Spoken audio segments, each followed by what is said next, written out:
Hello and welcome to another SkaredCast battle report. Today we have 1500 points of Champions of Fenris versus 1500 points of Eldar and Dark Eldar.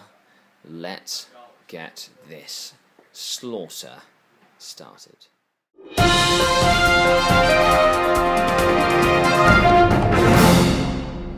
And the game begins. We have a Wave Serpent, a Lamian, and the Warp Spiders deployed. The Thunderwolves are the Thunderlord, Knight Crusader, and Wolfguard on bikes. In reserve we have the rest of the Dark Eldar army and a drop pod full of Terminators. The Space Wolf decided to go second, making me go first, so I just moved the Wave Serpent up and fired into the bikers, but he passed both of the arm saves he had to take. And with that, we move on to Space Wolf turn 1 with the drop pod arriving. We'll see what happens after the dust has settled. The bikers moved up from their hiding and turbo boosted to get closer to the Dark Eldar lines. The wolves that were on the flank have started to move towards the middle, howling in the wind. The Crusader opened fire through the ruin into the Wave Serpent, but blasted the ruin as cover saves were made. And the annoying flicker jump from the Warp Spiders brought them on this side of the wall to prevent shooting from the Wolfguard, and then on that side of the wall again to prevent shooting from the Crusader. So we're moving on to Dark Eldar turn 2, and now we have reserves to arrive. 2 units of Cabalite Warriors with blasters. I will add +1 with the Autarch to bring both of them in. 1 unit that does not have a blaster. I will add +1 with the Autarch to bring it in. Unit of outflanking Warwalkers arrives. The Ravager arrives. The Razorwing arrives. The Scourge. I will leave them off the table. And the Grotesques arrive as well. We're moving on to Dark Eldar turn 2. The reserves arrived and fired into the bikers, annihilating all of them.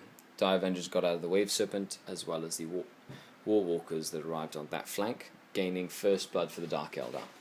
Ravager arrived here, originally going to shoot at the Crusader, but killed one of the Thunderwolves that did not have an invulnerable save that was out in the open, while the Razorwing unloaded missiles, killing 4 of the Wolfguard and putting a hull point on the drop pod, and then the Warp Spiders failed to kill the last Terminator, but have moved back to try and prevent further damage. So we're moving on to the Space Wolf turn 2. Will the Thunderlord wreak revenge like he has many times in the past? We shall see. The Space Wolves ran up, the Imperial Knight moved up as well, and opened fire into the Wave Serpent with the battle cannon, forcing it to jink, but doing no damage. And the multiple rocket pod destroyed the Venom, but it didn't blow up. The unit is not pinned. The Gatling cannon fired into the Ravager that had a Night Shield, and only 1 glancing hit got through the Night Shield, while the last Wolfguard tried to charge into the Warp Spiders and got cut down in close combat. They've consolidated towards the building. So now we're moving on to turn 3. Do the Scourges arrive? They do, as I add +1 to that roll. The Scourge mishapped off the table and died. It's the first time that's happened to me in a very long time. Then the Razorwing put a hull point on the Knight. The Warwalkers did nothing to the Knight. And then all the rest of the shooting that fired into the Thunderwolves put 1 wound on him, killed the one Power Fister, put 1 wound on the Lord. The Dire Avengers are selling themselves dearly, and then the Warp Spiders have jumped back while the Ravager that jinked last turn boosted behind a ruin to try and save himself for later turns. So we're moving on to Space Wolf turn 3. Let's see what happens. We had the Knight charge up, kill all the Dire Avengers, And the wolves move up and charge into the warp spiders that are hard to pin down, murdering all of them. Shooting saw a couple of the tanks only suffer some, can't shoot next turn, a Venom and the Raider. So now it is Dark Eldar, turn 4. What will we do? The Venoms scooted up, the Grotesques boosted up that way with the Autarch. The other Eldar units moved up. Lots of blaster and lance shooting. Put nothing on the Knight because he survived everything. The Thunderwolves need a morale tester, so the Venom firepower killed one of them, and they are fine. And now we're moving on to Space Wolf, turn 4. The Knight shot a lot at different things. Killed one of the Walkers, put 1 hull point on one with a glance. Stopped the Wave Serpent from moving and shooting, and blew the Scatter Laser turret off. Did nothing to the Venoms, well, put 1 hull point on that Venom. And then the Thunderwolves have split up. We have the Thunderwolf Lord that went to beat up on the Ravager. And we have 2 Thunderwolves that have moved up, because it's going to be turn 5 next turn for objectives. So we're now moving on to Dark Eldar, turn 5. Could be the end of the game, and the Razewing comes back on. Maneuvered some of the Dark Eldar blasters into different quadrants. Succeeded in putting 3 more hull points on the Knight. He has 2 remaining. Warwalker and Cabalite Warriors moved close to that objective. Raider moved close to that objective. I killed 1 of these Thunderwolves and put 1 wound on the last one left, and I put 1 more wound on the Thunder Lord. So we're moving on to what could be the end of the game. Let's continue. The Knight killed the last Warwalker, killed the Wave Serpent, and killed the unit of Cabalite Warriors that was by that objective. We also had this lone Thunderwolf charge into the Venom and unload its occupants, wrecking the Venom. The Lamian is still alive because he completely forgot that she was there, holding that objective. While the Thunderlord has hidden with his tail behind his legs, right behind that objective. Lots of shooting against the Knight-shielded Raider. The really cool-looking Raider has yielded no results against that, so they're just sitting there. And we're rolling to see if it continues on to turn. It does not. We'll be back with a count. Okay, the end of the game. So, objectives. We have 7 objectives on the table. This Raider was just about half an inch shy of that one, because I didn't scoot him over enough. So I captured 1 objective here. The Knight captured 1 objective there. My Lamian has captured 1 objective here, so I have 2 objectives. And the Lord has captured 1 objective back here. So he has captured 2 objectives. This gives a tie on primary points. For secondary points, it's number of victory points killed. For every 300 points worth of the enemy that you killed, you get 1 point. I have killed 996 points, which is 3 points, 1 for every 300 in total. And he has killed 947 or something. So he also gets 3 points. So on secondary objectives, this game is a draw. So it comes down to the tertiary objectives. We both have Linebreaker. He has a Wolf here, and I have Cabalite Warriors over there and a Raider. We do not have Warlord, my Aberration still being alive, and his Lord still being alive. And it comes down to first blood.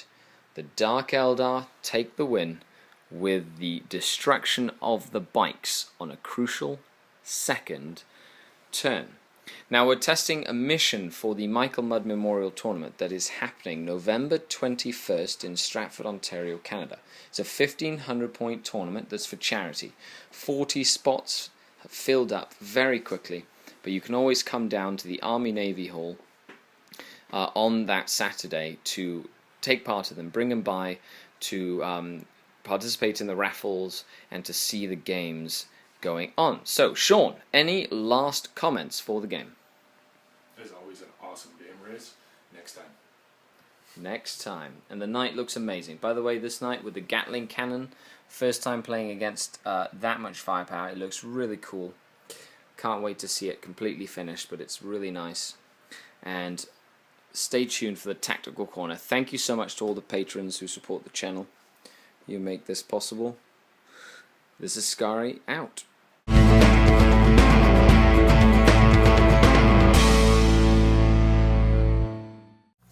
Hello and welcome to another Tactical Corner.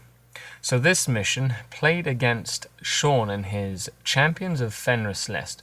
Quite a nice, nasty list. Crusader Knight, Thunderwolves with a Thunderlord, Wolf Guard in Terminate armor, Wolf Guards on bikes. So a varied list, very elite army, but something that would definitely do some damage if left unchecked. Now, the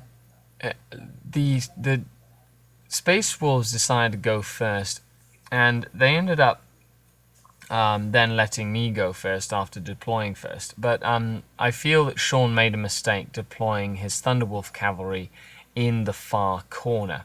Now, using my raiders and my speed, I decided to reserve most of my army and use the Autarch's manipulation in order to gain an advantage. That second turn when those bikes moved up, I brought on my entire army on that flank, far away from the Thunderwolves, and just completely wiped out one of his harder hitting elements in his army. Now, his unit of Wolfguard Terminators with a drop pod scattered on the wrong side of that bastion. He'd originally wanted them closer to the center of the table, but even then they were unable to pin down those pesky warp spiders with their flicker jump when they were targeted with the shooting, which allowed me to focus fire on them and then bring the brunt of my army to bear against the nastier Thunderwolves. Now, it's always important to remember about maneuvering and being able to think a couple of turns ahead. Had Sean put the Thunderwolves more towards the middle, it took him about 3 turns to get into a better position. But even then, I started baiting him towards the edge of the table with the Warp Spiders and the Ravager, and he ended up taking that bait, sending the Thunderwolves all the way back across the table to deal with the jump troops as well. Now, this meant that the Knight was the one that came in closer, which is what I was hoping to happen. And I was hoping my Scourge would have been alive in the back corner, but they ended up mishapping. All in all, I was unable to kill the Knight, but I did put some hefty damage on it and slowly whittle down the Thunderwolves to only a few members remaining. Now, I tied primary because of my mistake. I didn't move the Grotesque Raider close enough to that objective. That was just poor planning on my part. But in terms of the secondary points as well, it was a very tightly knit game, as that Knight really pulled his weight in terms of point value destruction. So all in all, a fantastic game testing for the Michael Mudd Memorial Tournament, November 21st. So make sure you stay tuned. Check the links down below in the description for more information on the channel and the tournament. Thanks for watching. This is Skari, out.